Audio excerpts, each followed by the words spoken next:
And it is that time again, my friends. It is that time again to bring you another episode of this incredible space and place that has, by design, been created where we are coming together to bring the latest and the greatest, the real, the raw, and the realities of what's happening in the marketplace, in the real estate industry.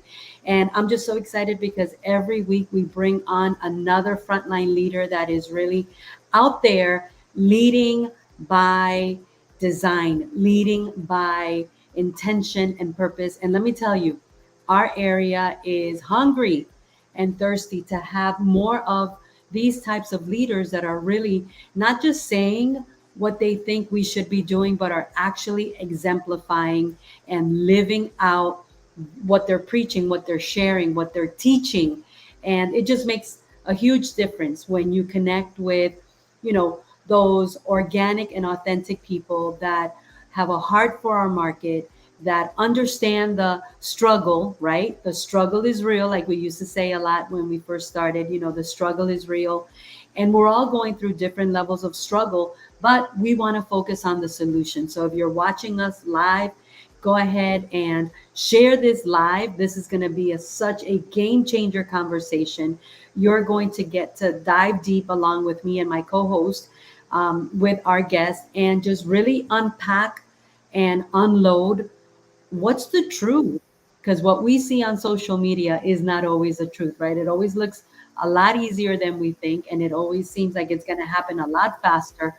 But we're going to talk about some struggles today. We're just going to get deep down to the nitty gritty of what's happening. And so for that, I'm going to bring in my co-host, Talia. How are you?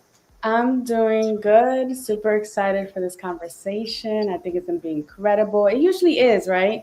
Like It everybody always that we is. bring on, I mean, they always share some really good golden nuggets. So, it's really incredible the space that we created. And I'm super excited for our guest that's coming on for the very first Yeah. time. Well, I wanna open up the conversation by telling everyone that the very first time that I actually connected and really feel in my mind and heart that I met this person, right? Because we see a lot of people at events, we see a lot of people at different gatherings, and we say hi and we may have a conversation, but that doesn't mean we connected. But the very first time that I connected with our guest, I was like, this is a powerhouse woman, Hmm. and I felt her heart and I felt her leadership, and I just felt this energy that I was like, wow. First of all, everyone that walked into this meeting that I was at, into this networking that I was at, man, she just took the time to look them, because I was observing her. I'm very observant. And I was observing her and I was saying she takes the time to go out of her way and start a conversation. She intentionally speaks with them about things that are going to help them connect. And that's exactly what she did with me. So I knew from the very first one, I'm like, I want to get to know this woman a lot more, and I want to watch her flourish and blossom. And oh my goodness, has she done that in the time that we've connected. So I want to bring on stage the one and only, the megapreneur, the woman that does so many different things. I don't even know when she sleeps, but I'm so excited to be able to have her here with us today. And she is the one and only Yaneli Fernandez. Yaneli, I'm so blessed to have you here today. Welcome. Thank you. Thank you so much. Thank you for those words. You've never shared that with me. So thank you. I almost started crying. I'm like, oh my God. That's very nice because we always try to give back and we always try to empower and, motivate people and do what I'm doing. And you want to see people grow, but you never see the difference it's actually making. So you don't realize there's people watching, or you don't realize you are actually making a difference. So I appreciate those words. Thank you very much. Absolutely. And like I always say, if it wasn't true, I would not have said it. But if anybody asks me about, tell me something about Yaneli Fernandez, that's exactly what I've always had in my heart. So I know I've never told you that, but I thought this would be a very appropriate time to do it. So we are super excited that you said yes. And I know you and Talia has been my running partner. I mean, Talia is that kind of person that, I tell her we're going to jump off a cliff and she says, I trust you. I trust you, right? I don't know how we're going to do it, but I know Lucy's going to figure out a way for us to make it safe, you know, once we jump. So, you guys designed a very interesting conversation for today. So, I'm going to let Talia lead the conversation, and just let's dive deep today. Yes. Well, first I want to give Yaneli the stage, for her to just tell the audience a little bit about herself, what she does currently, and, just a little bit about her. It's funny because I had a conversation with her a few days ago when I invited her to Agents in the Trenches. And so that was a time where I, got the moment to really connect with her as well. And I found out what she, a little bit about what she does, and she does everything. I'm like, you wear so many hats, girl. How do you sleep? Like, seriously. Yes. Like, and she's like, believe it or not, I still sleep at night. I was like, okay. So, Yaneli, I want to give you the stage real quick. Tell the audience a little bit about yourself and, what you do and why you got into it, okay? Okay, sounds great. Thank you so much. So I have been doing real estate for a little bit over 20 years. And I started as a real estate agent. I started for the same reasons most people start. You want financial independence. You want to leave a legacy for your heirs, and you don't want to clock in and clock out of a 9-to-5 job. When I started real estate, it was different times. Like I said, I've been doing it for 20 years, so I've seen a lot. I've been through many different markets. But in 2008, the market crashed.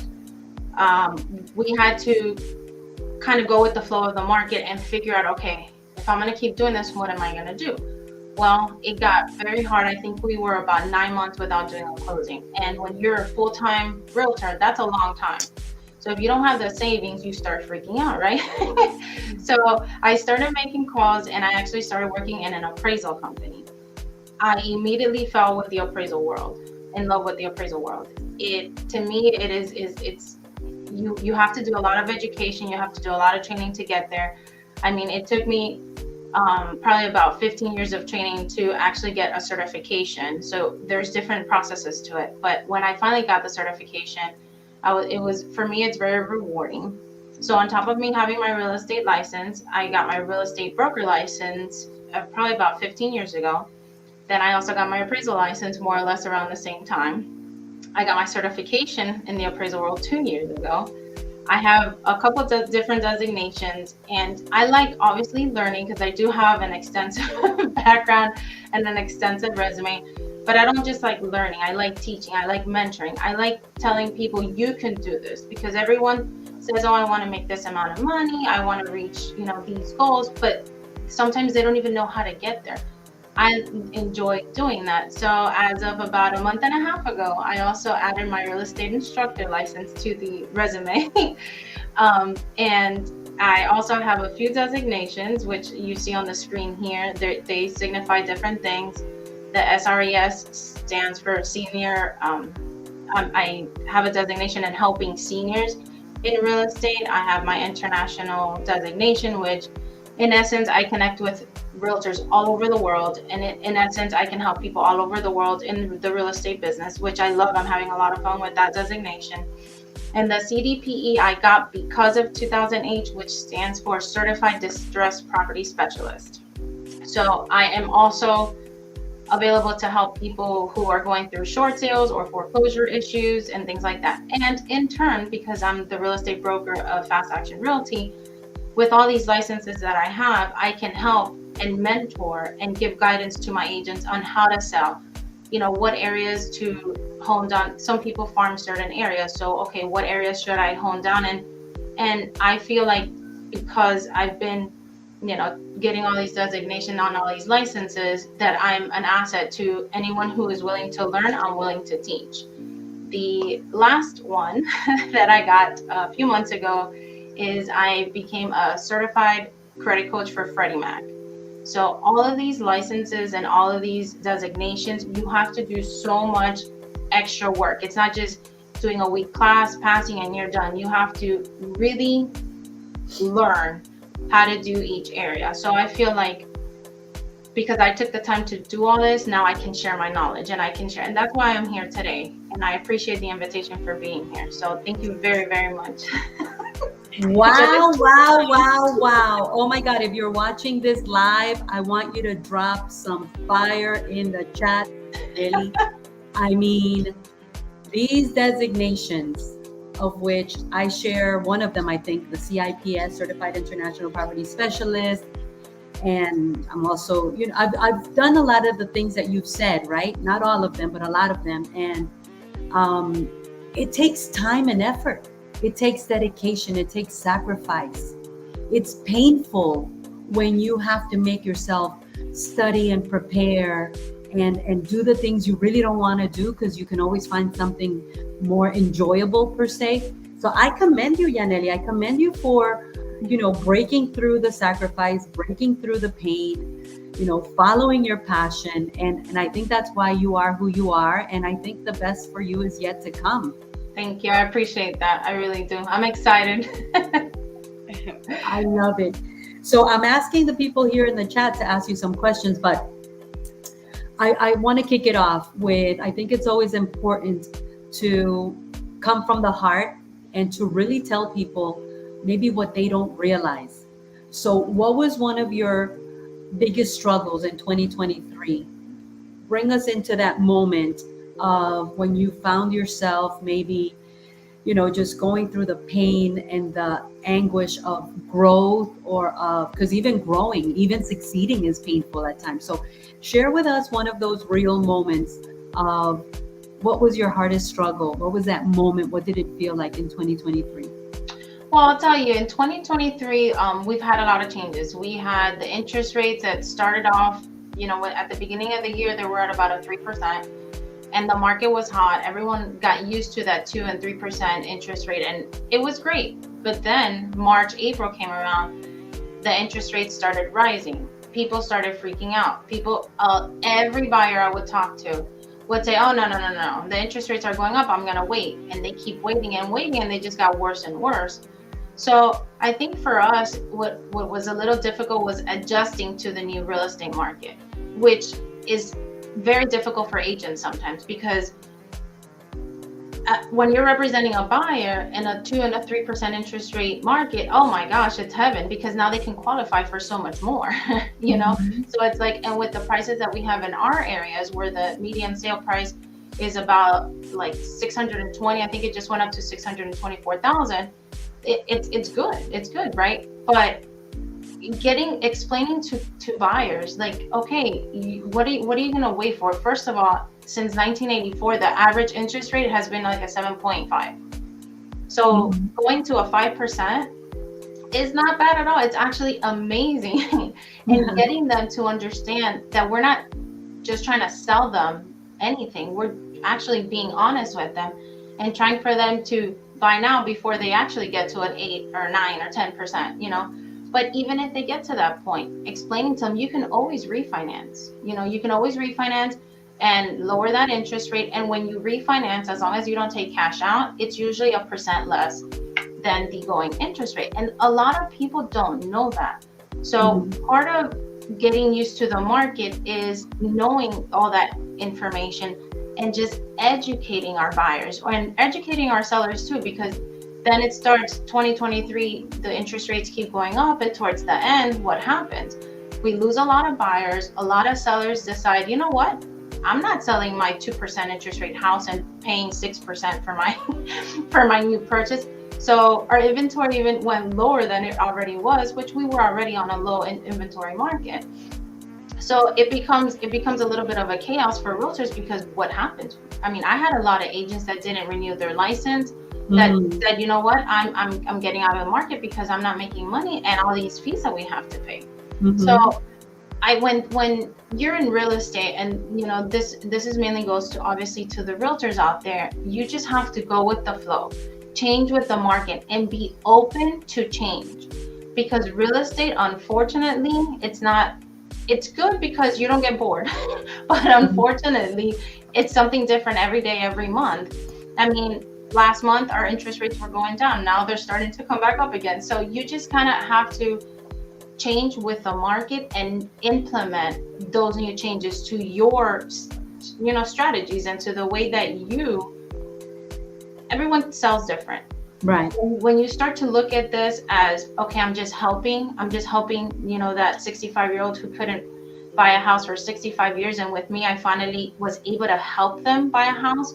That's what makes this job rewarding. So stop thinking about the check, stop thinking about the money that you're making, and start realizing I'm here to help people. God put me on this earth for a plan. His plan is for me to learn, educate myself with all these licenses, and then teach the common person who doesn't have the time or the will to learn these things, so they can now, purchase their home and things like that. But being consistent in everything you do is very important, very important. Even though it's full of changes, you have to be consistent with your schedule, with your plan, with, okay, what am I going to do today? How many phone calls am I going to make? And let's dive deep on that a little bit.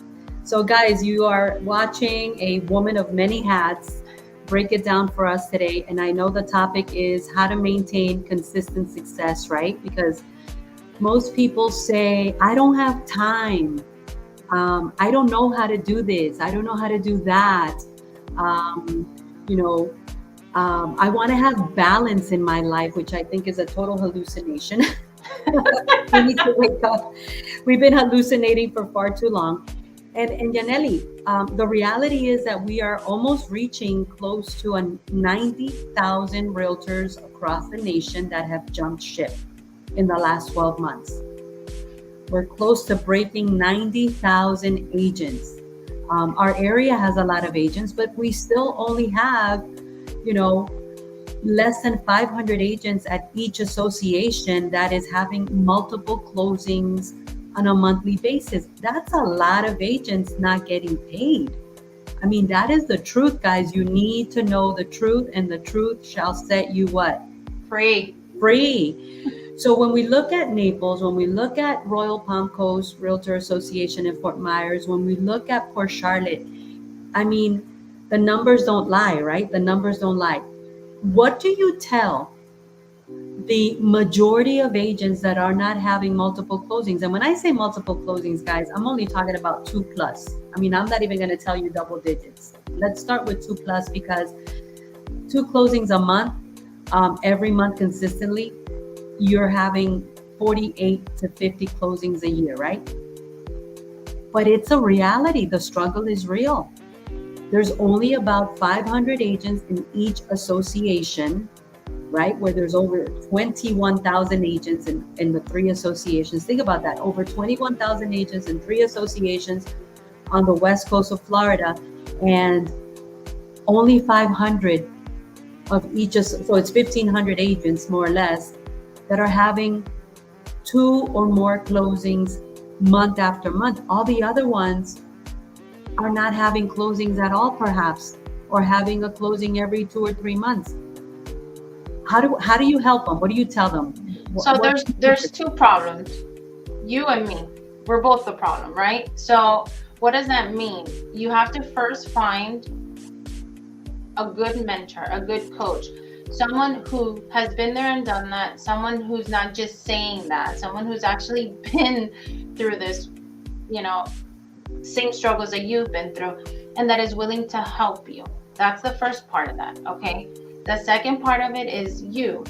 What are you doing to get there? So for example, in my case, I put up a plan. I say, okay, I'm going to do this. I put priorities. I say, what is most priority to me today? There's a lot of things that, especially with online and social media these days, that we kind of lose track of, right?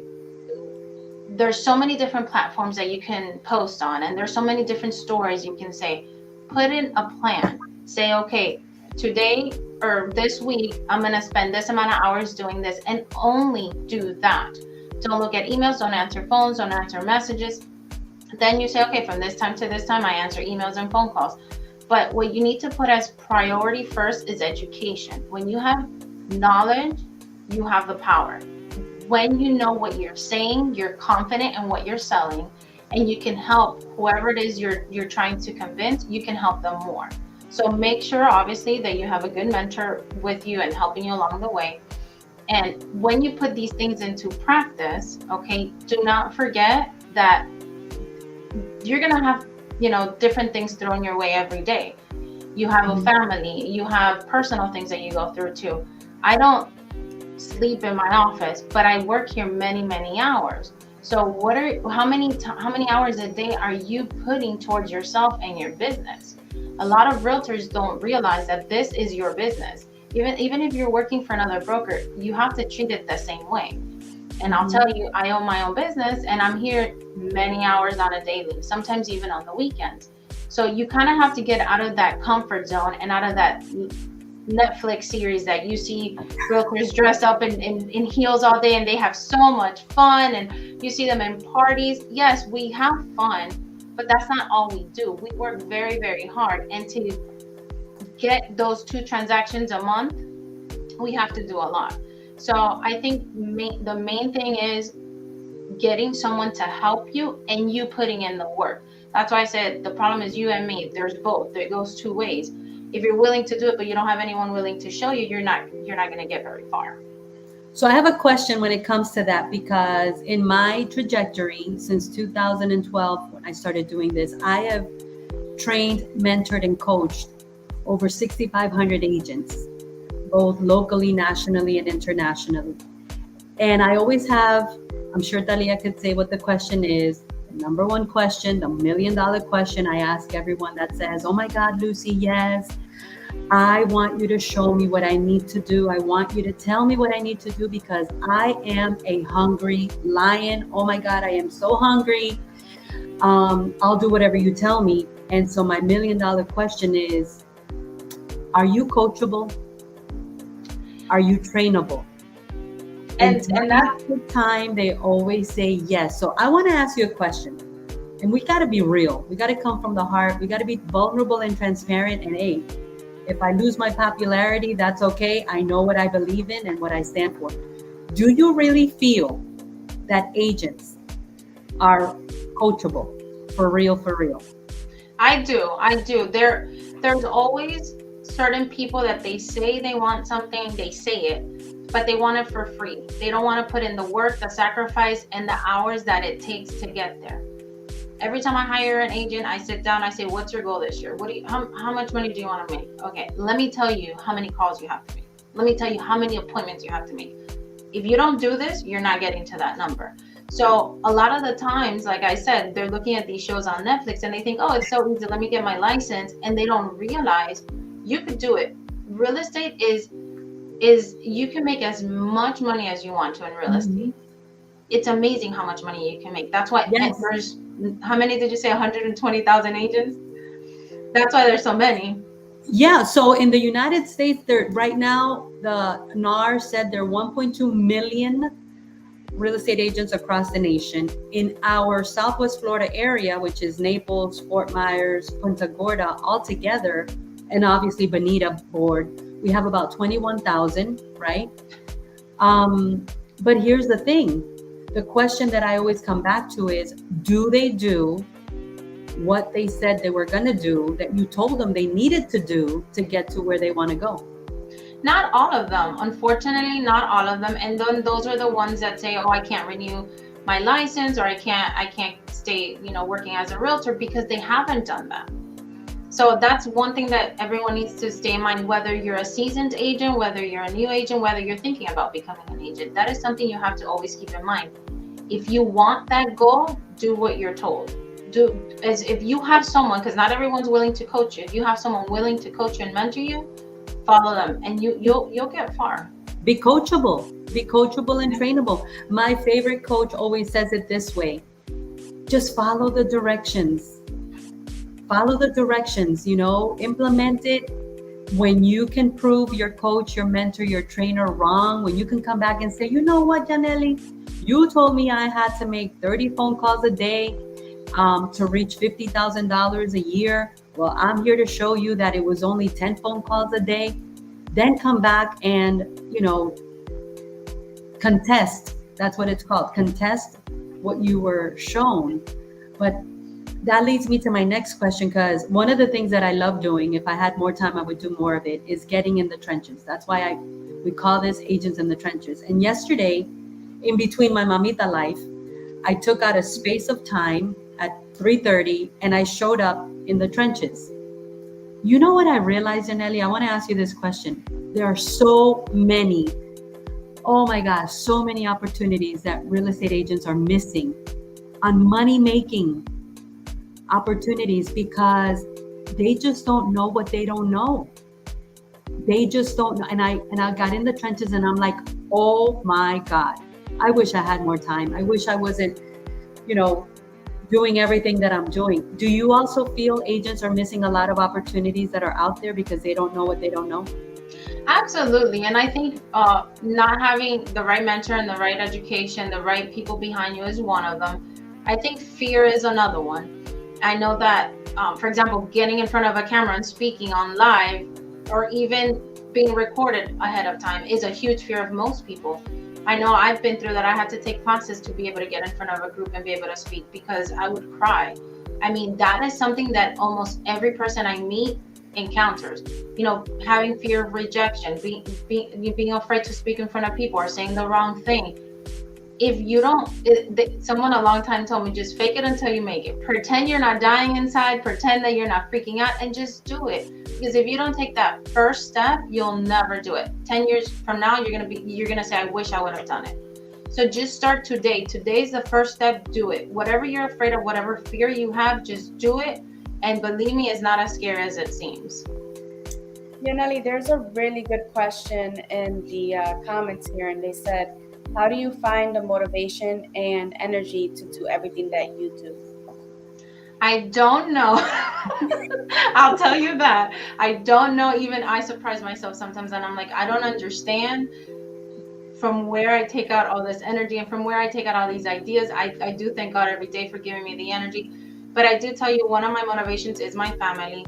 I am trying to do all of this so they can have a legacy, so they can also then have a legacy to pass down to their children and their family members. But at the end of the day, I think if I didn't have my family, I wouldn't work as hard. I wouldn't want all these goals because I want them to have a better life than I had growing up. So, and I think at the end of the day, that's most of our motivation. Most of us do have the same reasons of doing what we do. I can add something to that. I'm doing a 90-day run with Latin America where I'm coaching agents from different parts in Latin America. And let me tell you guys, real estate is the same thing here that it is anywhere else on the planet. Because when I first started doing this, people used to think that we were perfect in the United States. And what I found was that the struggles that they go through in Latin America are exactly the same struggles we go through here. Throughout my last 3 years, where I really decided to rediscover myself and reinvent myself and redesign the life that I wanted to live and where I'm going, I found that one of the things that gives me the passion to do what I need to do is obsession. I have become obsessed with becoming the person I said I'm going to be, with getting where I want to go. I've become obsessed. That obsession fuels my passion.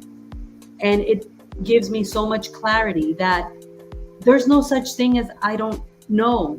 I will find out what I need to find out. I will look, Janelli, I will even put myself on the what's the word? I'll put myself on the line. You know, I was looking for instructors, people that wanted to have a passion for education. You are a great, dear, special person to my heart because you said, you know what? Here's what I would have done different, Lucy. Here's what I really thought I was going to get, but I only got this. And here's what I would recommend. And I thank you for that. You know why?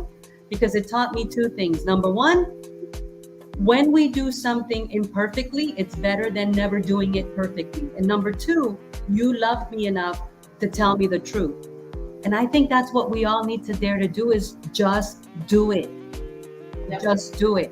So it happens to me, you know?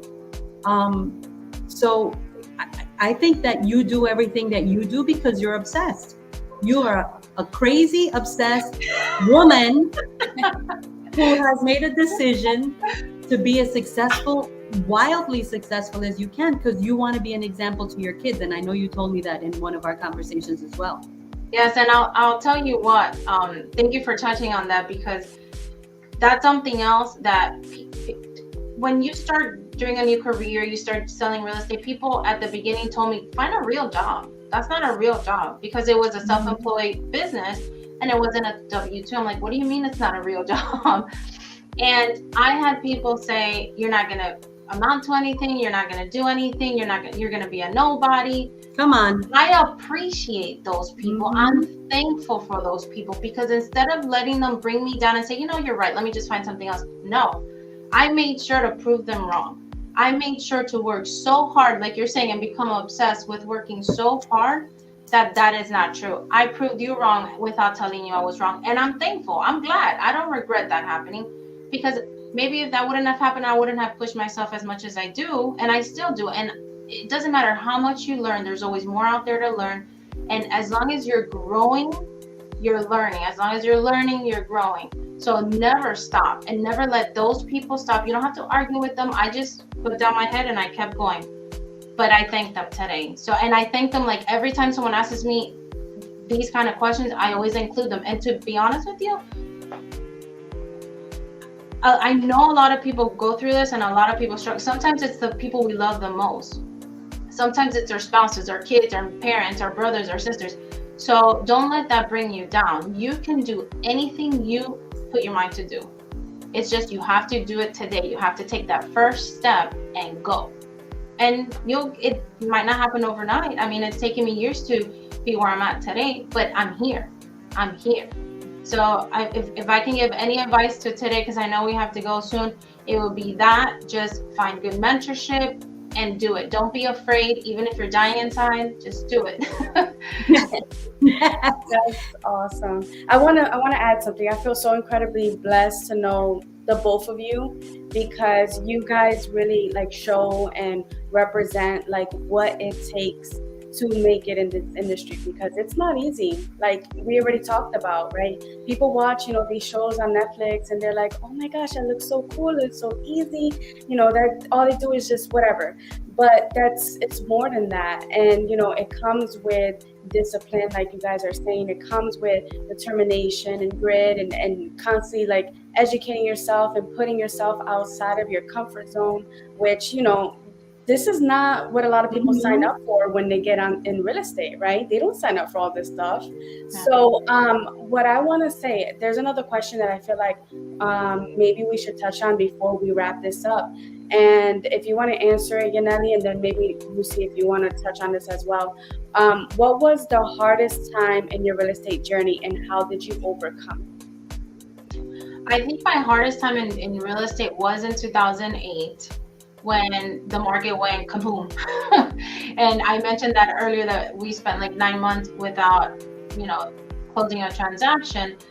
But what did we end up doing? One of the things was I ended up, working in an appraisal company. So I didn't get rid of my license. I didn't stop working in real estate. I just found other income, because we all still have a family and bills to pay. However, I started researching. I started educating myself. I became a certified distressed property specialist. And guess what? When all the foreclosures were happening, I became a Fannie Mae listing agent, where many other agents went out of their way and said, you know what, I'm not doing this. And no one wanted to do it, because normally you get a lower fee for a lot more work. Yeah. But guess what? I would also sometimes get the buyer. Sometimes I would get a buyer, even if they didn't buy that property, I would get a buyer for another property. So at the end of the day, when you look at it and you're like, oh my gosh, nobody else wanted to do that job, I still stayed in there. And I think that in my real estate career, on spot, maybe I can think of more later, but right now that's the one that I can tell you taught me a lot on change and evolving and changing with the market and finding new ways to sell real estate. If that's what I was called to do on this earth, that's what I'm going to do. So, everything is different, but I think that to me was probably the hardest one. Well, I was in real estate in 2008 as well. I had my own Century 21 company. I had 125 agents. I thought I was ready to change my name from Lucy Quinones to Lucy Trump. I was making so much money. And then all hell broke loose. But to answer that question, I have to be 1,000% transparent and vulnerable. I've actually had 3 times where I've faced a huge giant in my career. The easy thing would have been to throw in the towel and quit. The latest one was in the year 2020, when I transitioned from owning my own Century 21 company and having to leave it all behind, because I knew I needed to set out on a journey of transformation and just going for more. And you know what? Here we are. But the short story, and I'm sure you can attest to this, Yaneli, is for me, it's been my faith, my determination, and my grit. I may not be the smartest cookie in the cookie jar, but I will outwork anybody. I am a bull, especially when it comes to doing the things that I know that I was called and that I was created to do. First and foremost, like you said, for my family, my children, like I want to die and be their number one example. I don't want them to have to go look for, a Jane Doe or John Doe to be their example. I want to be their example, and it's painful. It's painful to become that human, and it's hard to become that human. If it was easy, everybody would do it, right? That's right. That's so right.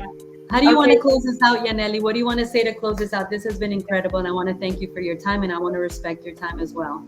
No problem. Thank you so much. I really appreciate it. This is the first time I do this, and I appreciate all the opportunities that I know we're going to do great things together. And I just want to tell everyone that's watching, thank you for watching. Thank you for giving us your time. If you're watching, that means you want to do something different. That means you are the different one. Not you go to a lot of networking events, and out of 100 people, only 10% of the people actually do what they say, what they just learned to do. So you took the first step by being here today. I appreciate your support on this. And if you need anything, please reach out to either myself or Lucy. We are mentors. We are here naturally to help others. So it doesn't matter what your question is, we will always be available. But take that first step today and do it. Don't be afraid. Just do it. No one else knows your fears but you if you don't tell them. So I hope to see you grow, and I hope to see you learn from this. And I hope if we make a difference for at least one person today, we've done our job. So thank you so much.